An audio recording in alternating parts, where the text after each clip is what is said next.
நடத்தினாலும் ஆஸ்பத்திரி நடத்தினாலும் எதுவா இருந்தாலும் இது வந்து சேவை நிறுவனம், மற்றவர்களுக்கு சேவை செய்வதுதான் இதனுடைய நோக்கம்.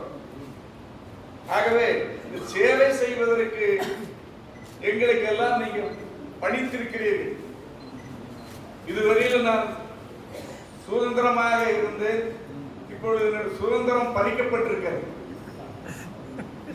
ஏனென்று கேட்டால் கேள்வி கேட்டுக்கிட்டே இருக்கலாம், இனி நம்மளைத்தான் கேள்வி கேட்பாங்க. ஆகவே இதையெல்லாம் எதிர்பார்த்துத்தான் இந்த எல்லா கேள்விகளுக்கும் நாங்கள் அருமையான சேவையினால் பதில் சொல்வோம். வாயினால் இல்லை, சேவையினால். பொதுவா அறக்கட்டைகளே இது வந்து நான் புதிதாக தலைவராகவில்லை. இந்த அறக்கட்டளை ஆரம்பிச்சு இன்னைக்கு 42 ஆண்டுகள் ஆயிடுச்சு. அதை பதிவு செய்து 40 ஆண்டுகள் 41 ஆண்டு ஆயிடுச்சு. முதல்ல 8 ஆண்டு காலம் இந்த அறக்கட்டளையுடைய பொதுச் செயலாளராகவும், பிறகு 8 ஆண்டு காலம் இந்த அறக்கட்டளையுடைய தலைவராகவும் 94 வரையிலும் இந்த அறக்கட்டளையுடைய பொறுப்பில் இருந்தவன் என்கின்ற முறையில் எத்தனையோ சிரமங்கள், சின்ன சிரமங்கள் எல்லாம் அல்ல. இன்று பாருங்க, அறக்கட்டளையிலே எல்லா வசதிகளும் இருக்கிறது, எல்லா வசதிகளும் இருக்கிறது, வருமானமும் இருக்கிறது. இன்னைக்கு அந்த காலத்தில் இந்த அறக்கட்டளையை ஆரம்பிக்கும் பொழுது மிகவும் சிரமப்பட்டோம். சிரமம் என்றால் கொஞ்ச நஞ்சம் அல்ல. அந்த சிரமத்தை எல்லாம் பொருட்படுத்தாமல் இந்த இடத்தை 3 ஏக்கரா 60 சென்ட் இடத்தை 78ஆம் ஆண்டு 1 லட்சம் ரூபாய்க்கு தான் வாங்கணும். மொத்தமா 3 ஏக்கரா 60 சென்ட் சேர்ந்து 1 லட்சம் ரூபாய்க்கு வாங்கினோம். அதுலயே அந்த இடம் கொடுத்தவரை போய் அறக்கட்டளையின் உறுப்பினராக்கி அதுலயே 5 ரூபாய்க்கு பிடிச்சிட்டு தான் கொடுத்தவர். ஆக அந்த மாதிரி எல்லாம் சிரமப்பட்டு இதை உண்டாக்கினோம். அந்த உண்டாக்குறதுக்கு பிறகும் வந்த நிர்வாகிகள், தலைவர்கள் எல்லாம் மென்மேலும் வளர்த்தினார்கள். அதை இல்லைன்னு சொல்ல முடியாது. கடந்த 3 ஆண்டுகளாக இந்த அறக்கட்டளை செம்மையாக செயல்படுத்தி இன்று விடைபெற்றிருக்கின்ற தலைவர் அவர்களுக்கும் அதனுடைய அவர்களோடு சேர்ந்த அனைத்து நிர்வாகிகளுக்கும் நான் நன்றி கூர்ந்து அவைகளை மீண்டும் மீண்டும் நன்றியோடு வணக்கத்தை கூறிக்கொள்கிறேன். அவர்கள் பேசும்போது சொன்னார்கள், விடைபெற்று செல்கின்ற தலைவர் அவர்கள் நிச்சயமாக இந்த நிர்வாகத்துக்கு ஒத்துழைப்போம் என்று சொன்னார்கள். அதற்கு அவர்களை பாராட்டுகின்றேன். சுருக்கமா இதெல்லாம் வந்து ஆரம்பிக்கும் பொழுது இப்படி ஒரு மரியாதைக்காகவோ அல்லது நம்ம இதுக்காகவோ நாம வந்து அன்னைக்கு நினைச்சு ஆரம்பிக்கல. ஆரம்பிச்ச பொழுது நம்ம சமுதாயத்திற்கு, இந்த திருப்பூரிலே நம்ம சமுதாயத்திற்கு ஒரு நன்மதிப்பு வர வேண்டும், ஒரு பெருமை வர வேண்டும், சமுதாயத்துக்கு ஒரு பாதுகாப்பாக இருக்க வேண்டும், சமுதாயத்தை மற்ற சமுதாயம் நம்ம சமுதாயத்தை மதிக்கிற அளவுக்கு இருக்க வேண்டும் என்பதற்காக ஒரு உணர்வோடு ஆரம்பிக்கப்பட்ட அமைப்பு தான் இது. ஏனென்று கேட்டால் இது ஆரம்பிக்க பொழுது இதுக்கு நோக்கமே கல்யாண மண்டபம் தான். அப்பொழுது சூழலுடைய நோக்கமே கிடையாது. கல்யாண மண்டபம் கட்ட வேண்டும் என்றுதான் இந்த இடத்தை வாங்கினோம். அப்பொழுதெல்லாம் கல்யாண மண்டபம் கட்டுவதில் மிக ஆர்வமாக இருந்தோம். ஏனென்று கேட்டால் திருப்பூரிலே இருக்கின்ற மற்ற சமுதாயங்கள் எல்லாம் பார்த்தீங்கன்னா செட்டியாருக்கு பண்டான் செட்டியார், 501 செட்டியார், தேவாங்கர் செட்டியார் அவர்களுக்கெல்லாம் மண்டபம் இருந்தது. முதலியாருக்கு எடுத்தால் காமாட்சி அம்மன் கல்யாண மண்டபம், செங்குந்தர் கல்யாண மண்டபம் இருந்தது. அதுபோல பார்த்தீங்கன்னா நகவேலை செய்கிற ஆசாரி விஸ்வகர்மர் என்ற ஒரு சமுதாயம் கூட கல்யாண மண்டபத்தை கட்டியிருந்தார்கள். அதை விட ஒன்று சொன்னா 4000 மைலுக்கு 4000 கிலோமீட்டருக்கு அப்பால் இருந்து வந்த குஜராத்தில் இருந்து குஜராத்தி கூட தமிழ்நாட்டில் கல்யாணம், திருப்பூர்ல கல்யாண மண்டபம் கட்டியிருந்தார்கள். அந்த நேரத்தில் நம்ம சமுதாயத்திற்கு ஒரு கல்யாண மண்டபம் இல்லை. எல்லாம் போற இடத்துல எல்லாம் கல்யாணம் மற்ற சமுதாயத்தினுடைய மண்டபத்தில் தான் நம்ம சமுதாய மண்டபம் நடந்தது. அந்த உணர்வினால் நம்ம சமுதாயத்துக்கு நிச்சயமாக ஒரு கல்யாண மண்டபத்தை கட்ட வேண்டும் என்று எல்லாரும் எண்ணி இந்த அமைப்பை தொடங்கினோம். அன்றைக்கு இதுக்கு இவ்வளவு ஆதரவு இல்லை என்று கேட்டால் நான் கட்டுவோம்லாம் நடத்துவங்களா என்ற சந்தேகம் நிறைய பெரிய மனுஷர்கிட்ட இருந்தது. எங்களாட்ட இருக்கிற சின்னவங்கிட்ட எல்லாம் போய் கேட்டுத்தான் 5000 10,000 வாங்கி இந்த இடத்த வாங்கினோம். அதுக்கப்புறம் இந்த கல்யாண மண்டபத்தை கட்டுறதுக்கு நம்மளுடைய இனத்தை சேர்ந்த சினிமா நடிகர்கள் சிவகுமார், சத்யராஜ் அவர்களை அழைத்து வந்து திருப்பூர் டவுன் ஹாலிலே ஒரு மிகப்பெரிய ஒரு நாடகத்தை போட்டோம். அந்த நாடகத்துக்கு அவங்க வந்து இந்த கல்யாண மண்டபத்தினுடைய கட்டண நிதி வளர்ச்சிக்காக கூட்டிட்டு வந்து பார்த்த பொழுதுதான் கிட்டத்தட்ட ஒரு 10 லட்சம் ரூபாய் அன்னைக்கு ஒரே நாளில் வசூலாச்சு. அந்த சமயத்தில் அந்த அன்னைக்கு அது 10 லட்சம் என்று சொன்னால் அன்னைக்கு அந்த 10 லட்சம் வசூல் பண்ணப்ப லட்சுமி நகர்ல சென்று 2000 ரூபாய். அப்போ இன்னைக்கு லட்சுமி நகர் சென்று 15 லட்சத்துக்கு மேல போயிடுச்சு. அப்ப மதிப்பு எதுக்காக சொல்றேன்னு சொன்னா அந்த நேரத்திலே பண மதிப்பு அவ்வளவு உயர்வாக இருந்தது. இன்னைக்கு விலைவாசிகள் ஏறி பணத்துக்கு மதிப்பு ரொம்ப குறைஞ்சு விட்டது. ஆகவே இதையெல்லாம் நாம் செய்வதற்கு இன்று நிறைய பெரியவர்கள் இருக்கிறார்கள். நிச்சயமாக நம்ம சமுதாய பணிக்கு அனைவரும் ஏற்கனவே இருந்தவர்கள், இப்போது விடைபெற்று சென்றவர்கள், இனிமேல் வருபவர்கள் அனைவரும் இந்த சமுதாய பணிக்கு ஒத்துழைத்து விடைபெற்று செல்கின்ற தலைவர் மணி அவர்கள் சொன்னார், கல்லூரி நிறைய தமிழ்நாட்டிலே காலியாக இருக்கிறது, யோசனை மனை செய்கிறது சொன்னால் நிச்சயமாக அவர் சொல்ற கருத்து நாம் தவறென்று சொல்லவில்லை. கல்யாண மண்டபத்தை விட்டு ஸ்கூலுக்கு வந்தோம். ஸ்கூலுக்கு இதில் ஏதாவது நாம் மேற்கொண்டு போக வேண்டும் சொன்னால் கல்வி தொழிலே காலேஜை தவிர வேற எது நம்மளுக்கு இருக்கிறது? அதுல காலேஜில் அவர் சொல்வது போல காலியாகவும் இருக்கிறது. ஆனா காலேஜுக்கு இடம் கிடைக்காம காலேஜும் இருக்கிறது. இடம் கிடைக்காத காலேஜ் இன்னைக்கு நிறைய இருக்கு. அதுல சிபாரிசு பண்ணா கூட இடம் கிடைக்கிறது, அதுவும் கல்லூரி தான். காலியாக இருக்கிறது கல்லூரி தான். அதனால அதனுடைய தரம், கல்வி நடத்துகின்ற தரம், அதனுடைய வளர்ச்சி, கல்வியிலே அதிகமான கவனம் செலுத்தி மாணவர்களை தேர்வு செய்வது, இது மாதிரி இருக்கிறதுனால நிறைய இன்னைக்கு கல்லூரிகளிலே இன்னைக்கு இடம் கிடைப்பதில்லை. நம்மளுக்கு நிறைய வர்றாங்க. ஒவ்வொரு கல்லூரிகளுக்கும் போன் செய்து பிஹெச்ல கூட நான் அவங்க ட்ரஸ்ட்டுக்கு போன் பண்ணி இந்த வருஷம் கூட 2 பேருக்கு சேர்த்து விட்டேன். அதுவும் ஆர்ட்ஸ் காலேஜ் தான், இன்ஜினியரிங் காலேஜ் தான். அதே போல இந்துஸ்தான் காலேஜில் நிறைய பேருக்கு சேர்த்து விட்டுருக்கோம். ஆக்கப்பா எப்போ பார்த்தாலும் இடம் இல்லைன்னு தான் சொல்றாங்க. அதனால இடம் இல்லை, காலியா இருக்கு. 2 காலேஜும் உண்டு. காலியா இருக்கிற காலேஜும் உண்டு, ஃபுல்லான காலேஜுகளும் உண்டு. அதனால நாம் நடத்துறதை பொறுத்து, கல்வியின் தரத்தை பொறுத்து நம் மாணவர்களை சேர்க்க முடியும். என்ன சில பேருக்கு அது ஒத்து வரல, சில பேருக்கு நம்ம பணி தொழிலே நடத்துறோம். எல்லாத்துக்கும் லாபம் வர்றதில்லை, எல்லாத்துக்கும் நட்டம் போறதும் இல்லை. சில பேர் லாபம் சம்பாதிக்கிறாங்க, சில பேர் நஷ்டம் போகுது. அது மாதிரிதான் கல்லூரிகளும் நாம திறமையாக நடத்துவோம். நிச்சயமாக கல்விக்கு நம்முடைய மாணவர்கள் நிறைய வருவார்கள். ஆகவே அதையும் செய்வதற்கு உறுதியாக நாம் இருப்போம் என்று கூறிக்கொண்டு, ஏற்கனவே சொன்னதை போல தேர்தல் அறிக்கையில கொடுத்திருக்கிறோம். இதையெல்லாம் நிறைவேற்ற வேண்டும். அதுதான் முக்கியம், நிறைவேற்றுவதுதான் முக்கியம். ஆகவே இப்பொழுது இந்த தேர்தலிலே வெற்றி பெற்றாலும் தோல்வி அடைந்தாலும் கவனம் தான். இதில் எல்லாரும் தேர்வு ஏற்றாலும் வெற்றி பெற்றாலும் கவனம் தான். நம்ம யாரும் வேற யாரையும் சொல்லிட முடியாது. அதனால சமுதாயத்தினுடைய மதிப்பை இந்த திருப்பூர் மாநகரத்திலே உயர்த்த வேண்டும். இதோட சின்ன ஒரு சலசலப்பு தான். ஏன்னா நம்மளுக்குள்ள இருக்கிறது நம்மளோட இருந்தா பரவாயில்ல, மற்ற சமுதாயத்துக்கு பரவி இருக்கிறது.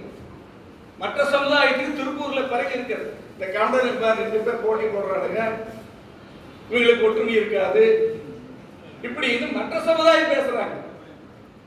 ஆகவே இது தவிர்க்கப்பட வேண்டிய ஒன்று. தவிர்த்திருக்க முடியும், ஆனால் அதை நான் சொல்ல விரும்பவில்லை. தவிர்க்க முடியாத காரணத்தினாலே தேர்தல் வர வேண்டியது ஆகிவிட்டது. தேர்தலில் இன்னைக்கு நல்ல முறையில் எல்லாரும் வெற்றி பெற்றிருக்கிறார்கள். அவர்கள் 63 நிர்வாக சபை உறுப்பினர்களும் நிர்வாகிகளும் ஒன்று சேர்ந்து, இதில் ஒரே குடும்பம், அண்ணன் தம்பி இருந்தா பாரம்பரிய ஒரு 10 நாளைக்கு மனசுக்குள்ள கஷ்டம் இருக்கு, அப்புறம் ஒன்னா சேர்ந்துக்கிறது இல்லைங்களா? அந்த மாதிரி இன்னைக்கு மனசுக்குள்ளே சில கருத்து வேறுபாடுகள் மனக்கசப்பு இருந்தாலும் நிச்சயமாக ஒன்று சேர வேண்டும் என்பது என்னுடைய ஆசை. இதை ஒன்று சேர்ந்து எல்லாரும் நடத்த வேண்டும் என்பது என்னுடைய ஆசை.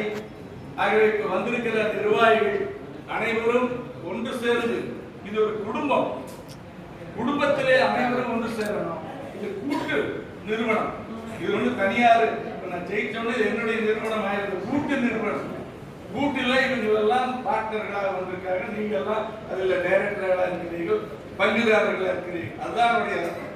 அதனால எல்லாரும் ஒன்று சேர்ந்து இந்த நாம் எந்த நோக்கத்துக்காக இதை ஆரம்பிச்சோமோ அந்த நோக்கத்தை நிறைவேற்ற வேண்டும் என்று கேட்டுக்கொண்டு, நிறைய பேச வேண்டும். அடுத்த 11 மணிக்கு உலகமாக பல திட்டங்கள் இருக்கு, எல்லா திட்டத்தையும் நிறைவேற்றிய தீர்வு என்பதை இவ்வளவு பெரிய சமுதாயம் திருப்பூரிலே, இவ்வளவு பெரிய பார்வையர் கம்யூனிட்டி, எல்லா இடத்துக்கும் நம்ம கலந்து கொடுத்தவர்கள் என்று கேட்டால், கொங்கு சமுதாயத்தை பொறுத்தவரையில் நாம இப்படி கொடுத்தவர்களை தவிர இப்படி வாங்கினது இல்லை. அதுதான் நம்ம சமுதாயம். 1600ஆம் ஆண்டு நூற்றாண்டிலேயே கொங்கு நாட்டை ஒரு பெண் ஆண்டிருக்கிறார். ராசக்கால என்ற பெண்மணி கொங்கிடத்தை சேர்ந்தது, அவர்தான் ஆண்டிருக்கிறார். அதற்கு பிறகு 1856 பிறந்த தீரன் சின்னமலை அவர்கள் இந்த நாட்டை ஆண்டிருக்கிறார்கள். 1756 பிறந்து அவர் அங்கே இது மேலப்பாளத்திலே பிறந்தார். திரும்பவும் இதுக்கு கோடாநிலையிலே இருந்தார். அவர் கடைசியாக எப்படி அவர் வீரனானார் என்பதை சின்ன சுருக்கமாக சொல்லி கொடுத்து விடுகிறேன். மைசூர் சுல்தானுடைய ஆளுமையிலே கொங்கு நாடு இருந்தது. மைசூர் சுல்தானுடைய ஆளுமையில் கொங்கு நாடு இருந்தது. மைசூர் சுல்தான் ஆளுகள் இங்கே கொங்கு நாட்டிலே வரி வசூல் செய்து குதிரையிலே போய் கொண்டிருக்கிறார்கள். அப்பொழுது தீரன் சின்னமலை அவர்கள் இளமையாக இருக்கிறார், ஒரு 18 வயசு இளமையாக இருக்கிறார். அப்பொழுது அவர்கள் எல்லாம் குதிரையிலே அந்த வரி வசூல் செய்து மைசூருக்கு சென்று கொண்டிருந்த பொழுது தீரன் சின்னமலை அவர்கள் குறுக்கிடுகிறார்கள். குறுக்கிட்டு யாரப்பா நீங்கள் என்று கேட்ட பொழுது அவங்க சொல்றாங்க, நான் திப்பு சுல்தானுடைய ஆட்கள் இங்க வரி வசூல் செய்து கொண்டு போய் கொண்டிருக்கிறோம் என்று சொல்றாங்க. அப்ப தீரன் சின்னமலை கேட்கிறார், மைசூரில் இருந்து கொங்கு நாட்டிலே வரி வசூல் செய்கிறீர்களே, இங்க எங்களுக்கு ஆள் இல்லையா என்று அந்த வரி வசூல் செய்து கொண்டு போன அந்த பணத்தை தீரன் சின்னமலை பிடிக்கிக் கொள்கிறார்.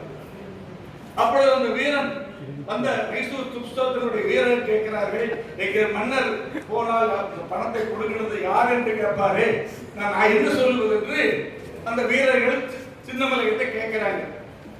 அப்ப அவருடைய ஒரிஜினல் பேரு தீர்த்தகிரி, அவர் ஒரிஜினல் பேரு தீர்த்தகிரி, தீரன் சின்னமலை அல்ல. தீர்த்தகிரியா இருந்தவர் தான் தீரன் சின்னமலையா ஆனார்.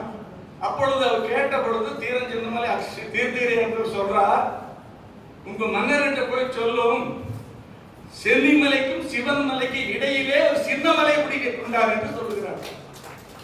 சென்னிமலைக்கும் சிவன் மலைக்கு இடையில் ஒரு சின்னமலை பிடிக்க கொண்டார் என்று சொல்கிறார். அப்பொழுது அவர் போய் மைசூரில் சொன்ன பொழுது அவர் யார் அப்படி ஒரு வீரன் எங்க நம்மளே இருக்கிறார் என்று சொல்லி அவரே கூட்டிட்டு போய் அவருடைய படையிலேயே சேர்த்துக்கிறார். திப்பு சுல்தான் ஆங்கிலேயர்களால் அடிக்கப்பட்டு சுல்தானுடைய அவர் பசங்க எல்லாம் அழைத்து கொடுப்பாடு தீரன் சின்னமலை திரும்பவும் கொங்கு நாட்டுக்கு அவர் ஆட்சி செய்கிறார். ஆனா நிறைய சொல்றார், அவர் ஆட்சி செய்து அவரையும் வெள்ளக்காரருக்கு அழைக்கிறதுக்கு முற்பட்டப்போ ஒரு ஆள் தன்னந்தனியாக சென்று கையெறி குண்ட வீசி குதிரையில வந்த கர்னல் மார்க்ஸையே கொண்டு போனார் வெள்ளக்காரனுக்கு ஆபீசர். அதுக்கப்புறம் தான் தீரன் சின்னமலையை அவன் எப்படியாவது பிடிச்ச தீரணும் அப்படின்ட்டு பெரிய கள்ளிக்கோட்டையிலிருந்தும் சென்னையிலிருந்து படைகளை வரவழைச்சு தீரன் சின்னமலையை எப்படியாவது பிடிக்க வேண்டும் என்று வருகிறார். இந்த தகவலை அறிந்து சின்னமலை அவர்கள் பள்ளிக்கு பக்கத்திலே கருமலைக்கு சென்று விடுகிறார். அப்புறம் அங்கிருந்து போய் அது நேர சொல்லணும், அவரை பிடிச்சிட்டு சங்கரி கோட்டையில் வச்சு 15 நாள் சொல்றாரு, நீங்க வரி கட்டுறேன் என்று சொல்லிவிடுங்கள், உங்களை ஒன்று பண்ணணும் சொல்றார். தீரன் சொல்றார், எங்கள் நாட்டிலே கொங்கு நாட்டிலே நாங்கள் வாழ்கிறோம், எங்களுக்கு வரி கட்ட சொல்றது யார் என்று கேட்கிறார். அப்பொழுதுதான் அவர் கடைசி வரையில் பல்வேறு நிகழ்ச்சிகளுக்கு சொல்ல முடியாது, நேரம் குறைவாக இருக்கிறது. அப்பொழுது அவன் தீரன் சின்னமலையை தூக்கிலிட வேண்டும் என்று ஆர்டர் போட்டிருக்கிறார். அப்பொழுது இந்தியாவிலே சுதந்திரத்துக்கு பல பேர் செத்துருக்காங்க. வீரவேண்டை கிட்டப்ப அவர் முத்துலாமணியும் அந்த ராமசாமி படையாச்சி முத்துக்கோனார், இப்படி பல பேர் தமிழ்நாட்டில் வெள்ளைக்காரனால் கொல்லப்பட்டிருக்காங்க. ஆனா நீங்க எல்லாரும் அவங்க வீரவேண்டை கிட்டப்ப தூக்கிலிட போட்டு தம்பி ஓடி போயிட்டார் குமத்தர். ஆனால் தீரன் சின்னமலையை தூக்கில போடும் பொழுது எல்லாரும் தெரிஞ்சுக்க அவர் ஒருத்தர் அல்ல, அவர் கூட பிறந்த 2 தம்பிகள் குட்டியப்பன் என்றும் கர்ப்பசேவை என்றும் 2 தம்பிகள், அதுபோல 3வது ஒரு நாடார் 4 பேர்த்தை அவர் தம்பி 2 பேரு, தீரன் சின்னமலை தம்பி 2 பேரு, குட்டியப்பன் அந்த நாடார் ஒருத்தர் 4 பேர்த்தையும் ஒரே நாள்ல ஒரே இடத்துல தூக்கில் போட்டாங்க. அதுதான் எல்லா சுதந்திர போராட்டத்துல உயிரிழந்தவர்களை விட தீரன் சின்னமலைக்கு அந்த தம்பிகள் 2 பேரோட 3 பேர்த்தையும் ஒரே இடத்துல தூக்கில் போட்டாங்க. அப்பேற்பட்ட வீர வரலாறுகளை வந்தவர்கள் தான் இந்த கொங்கு நாட்டு மக்கள். அதுதான் கொங்கு நாட்டு மக்கள். ஆகவே கொங்கு நாட்டு மக்கள் மற்ற சமுதாயத்தை சேர்த்தி வாழ்ந்தவர்கள் என்று சொன்னால் நம்மளுடைய நல்ல காரிய ஒரு கல்யாணத்தில் திருமணத்தில் கூட மற்ற சமுதாயத்துக்கு அனைவருக்கும் அதில் பெற்று கொடுப்பார்கள். நீங்க பார்த்தீங்கன்னா அந்த காலத்துல தோரணம் கட்டுவதற்கு ஒரு சமுதாயம், சமையல் செய்வதற்கு ஒரு சமுதாயம், அந்த மணவரையிலே கொண்டு வந்து கலசம் வைப்பார்களே அதற்கு ஒரு சமுதாயம், பொண்ணு மாப்பிளைக்கு காலணி போடுவார்களே அதற்கு ஒரு சமுதாயம். அத்தனை சமுதாயத்தையும் உள்ளடக்கித்தான் நம்ம சமுதாயம் வாழ்ந்து கொண்டிருந்தது. அதை விட இன்னொன்று சொன்னால், நம்ம காட்டுகளிலே தோட்டங்களிலே விளைகின்ற விளைச்சல் தானியங்களை மற்ற சமுதாயத்துக்கு எல்லாம் கூப்பிட்டு அவங்களுக்கு கலந்து களத்து மேட்டிலே கொடுக்கிறார்கள். நான் கிழவு உடையாருக்கு இவ்வளவு என்று அந்த களத்து மேட்டிலேயே அளந்து அவர்களுக்கெல்லாம் பங்கி கொடுத்து விட்டு மீதி இருக்கிற தானியத்தை தான் நம்மால் வீட்டுக்கு எடுத்துட்டு வந்திருந்தான். என்னன்னா அந்த அளவுக்கு நம்ம சமுதாயம் மக்களுக்கு சேவை செஞ்ச சமுதாயம். ஆகவே அதே போல் இன்னைக்கு குண்டு வேளாளர் அறக்கட்டளை கொங்கு மெட்ரிக் ஸ்கேல் எல்லாம் சொன்னாலும் அதனுடைய பலன் நம்ம கம்யூனிட்டிக்கு மட்டுமல்ல, மற்ற சமுதாயத்துக்கும் தான் நாம் செய்து கொண்டிருக்கிறோம். மற்ற சமுதாயம் படிக்கிறாங்க, எல்லாருக்கும் உதவி பண்றோம். ஆகவே நம்ம சமுதாயத்தினுடைய பெயரால், நம்ம சமுதாயத்தினுடைய பெருமையால் மற்ற சமுதாயம் பலனடைய வேண்டும் என்பதுதான் நம்மளோட நோக்கம். ஆகவே அந்த நோக்கத்தை நிறைவேற்ற வேண்டும். அதற்கு பல்வேறு திட்டங்களை வைத்திருக்கின்றோம். நிச்சயமாக அந்த திட்டத்தை மற்ற கூட்டம் வரும் பொழுது எனக்கு இன்னைக்கு இந்த வெற்றி என்னுடையது அல்ல, அதாவது என்னுடைய வெற்றி இன்னைக்கு யாரும் நினைக்க வேண்டாம். இந்த வெற்றி என்னோடு இருந்து பாடுபட்ட அனைவருக்கும் சார்ந்தது, அனைவருக்கும் சார்ந்தது.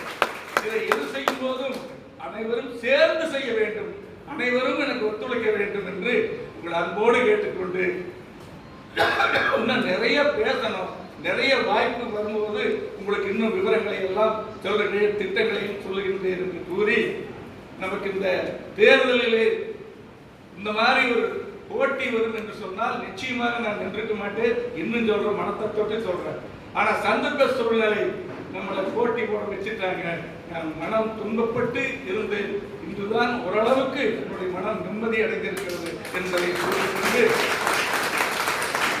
எனக்கு ஒத்துழைத்த அனைவருக்கும் வெற்றிக்கு, நம்மளுடைய குடும்பத்தினுடைய வெற்றிக்கு பாடுபட்ட அனைவருக்கும், சுருக்கமாக சொன்னால் என்னோட சேர்ந்த 2 பேர் பேஷண்டுகள், ஐகல் கத்தரசாமி அவர்களும் கரோனா சாமிநாதன் அவர்கள் 2 பேரும் உடல் நலம் பாதிக்கப்பட்டவர்கள். அவர் இந்த 4-5 நாளா ஒரு மத்தியான சோறு நம்ம கூடவே, எங்கேயுமே மத்தியான ரெஸ்ட் கிடையாது, கடுமையாக எனக்காக உழைத்தார். எல்லாரும் அதுக்காக 2 பேர் பற்றி மற்றவங்களை எல்லாம் மறந்துட்டான்னு சொல்லிடாதீங்க, என்னை எல்லாத்தையும் சொல்ல முடியாத சூழ்நிலையினால் அவர் 2 பேரையும் பற்றி குறிப்பிடுகின்றேன். ஏன்னா 2 பேருமே உடல் நலம் பாதிக்கப்பட்டவர்கள். அந்த அளவுக்கு வந்து சேவை செய்தார்கள். இந்த சமுதாயம் வளர வேண்டும் என்பதற்காக அல்ல, நான் தலைவராக வேண்டும் என்பதற்கு மட்டுமல்ல, இந்த சமுதாயம் வாழ வேண்டும். நம்மளுக்கு இந்த திருப்பூர் மண்ணிலே, திருப்பூர் மற்ற சமுதாயத்தின் மத்தியிலே ஒரு பெருமை கிடைக்க வேண்டும், ஒரு ஒற்றுமை கிடைக்க வேண்டும், ஒரு நன்மதிப்பை பெற வேண்டும் என்பதற்காக செய்தார்கள் என்று கூறிக்கொண்டு, நான் அடுத்த கூட்டத்திலே விரிவான அறிக்கைகளை எல்லாம் தாக்கல் செய்ய இருக்கின்றேன் கூறி, எனக்கு இந்த வாய்ப்பளித்து வெற்றி பெற செய்த அனைத்து நம்முடைய கொங்கு சொந்தங்களுக்கும், மாமன்களுக்கும், மச்சான்களுக்கு, அண்ணன்களுக்கு, தம்பிகள் அத்தனை பேருக்கும் என்னுடைய நன்றியை உரித்தாக்கிக் கொண்டு, காலம் கவியாக இருக்கிறவனால் நான் விடைபெறுகிறேன். நன்றி.